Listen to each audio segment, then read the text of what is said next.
Hi, today I'm here with Abby and Sunil from the Emperor Nursery Group. So these guys were established in January 2023. They've got 3 settings so far in Hampshire and Hertfordshire with plans to continue growing. Guys, let's have a chat with you today because you're 3 years into the sector now. So, and as new entrants, it was a steep learning curve. What changes have you seen in the sector in the time you've been here? Yeah, I mean, it's only been a few years, so we're still learning. Feels like a long time, though. It feels like a long time, but it actually doesn't. For us, it's flying by. We're really enjoying it. So actually, it feels so quick. I'd say a couple of things I've seen from probably Jan 23 to now in Jan 26. If I compare the 2 months, I think the deals we're seeing that are coming on the market, there's more first-time buyers now, more appetite to get involved. Hopefully for the right reasons. Yeah. Sometimes not so much, but generally. We're seeing people coming in for maybe lifestyle changes or things like that. The second thing we're seeing is all nurseries have leveled up their technology game. Yeah. I think maybe 3 years ago when we're looking at nurseries, some nurseries were still paper-based or made funding really, really complex or other things like that, how they did their journaling or diarying. But now we're seeing everyone adopt some really good systems. So actually it's quite a seamless transition when we're in. It's not as hard as it was 3 years ago. Yeah.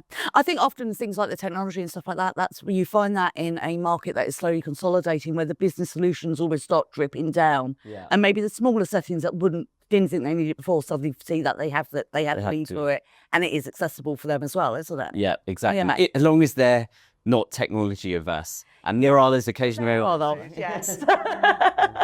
We've spoken a lot in the past of these videos about using the technology you have, but yeah, you are right. There's some out there who are technology averse, but then even then, it's creeping in small ways. Exactly. And what we actually think, some of the settings that we've actually taken over, at first, we've gone to the team, look, you guys don't use this app right now, but we think it's the right one for you. Just bear with us. It's going to be 4 to 6 weeks of pain, and you're going to have to learn it, and you're going to complain, and you're going to tell us this is the worst thing ever. But in 6 weeks, we promise you, you're going to say, wow, what used to take me 3 days, I do in 2 hours now. And that's what we've actually done 3 times. And we're really seeing that excitement on the team's face to go, actually, you were right. That worked. And have you found in the 3 years you've been talking to sellers that the awareness of sellers as to the value and the methodology of valuation and kind of how the process works, have you found that's increased generally? I think people are more commercially aware, sometimes a bit unrealistically. Sometimes, where they come in and think they can go and retire on the beach in Barbados as they're selling their nursery, and that's not true. No. Especially not for independent or small groups like us. So yeah, people are a bit more commercially aware, but I think overall it's good. I think there's another trend we're seeing that, I don't know, Sunil, you see this trend quite. Yeah, so I think anytime we have parents visit us on a tour or even just meetings with managers and things like that, we always try and gather kind of what are they feeling about the market, what are they looking for as parents. And as dads ourselves, kind of we understand exactly what they're saying.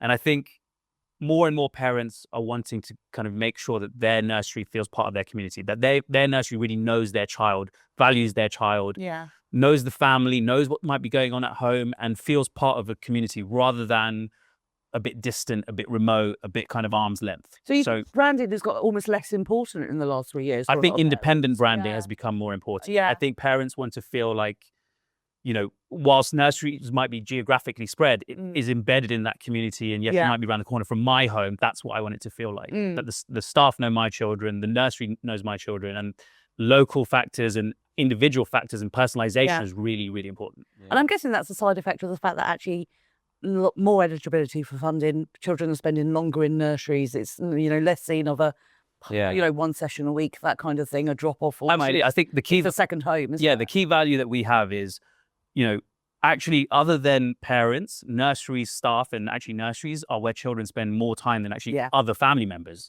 So you have to have that value of, we're part of the family. You're an extension of that family. And if you stay true to that value, that's what parents want to feel now more so than ever, I think.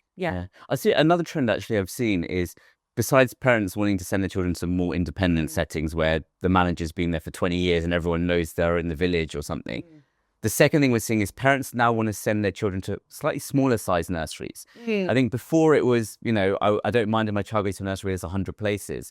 Now we're actually getting a lot of demand going, my child's not fitting in this massive environment. We want them to go to a mid-sized setting, 40 to 60 children, where we know every staff member in the building and every staff member knows my child in the room. And I think that's a trend we're we're quite well placed for that because our nurseries are kind of that mid-sized. And again, that's kind of because of micro consolidators that you're looking at that kind of size, whereas often, you know, the larger groups, they want the 100, 120 places, which financially, you know, are great and sustainable, but can be quite hard to get a homely feeling, especially if they're, you know, they're in an industrials unit or something like that. You know, it can be quite tough at times, can't it? Absolutely. It's those large units, they sometimes lose their warmth or their coziness. Yeah. You just can't build in such a massive building, right? Yeah. Well, and I think, you know, the staff are working just as hard and putting just as much in, but it's harder to create maybe that feeling of, as you say, cozy family. Yeah. Well, I hope you guys found that interesting. If you have any questions, please drop them below for us, and we'll see you at the next one.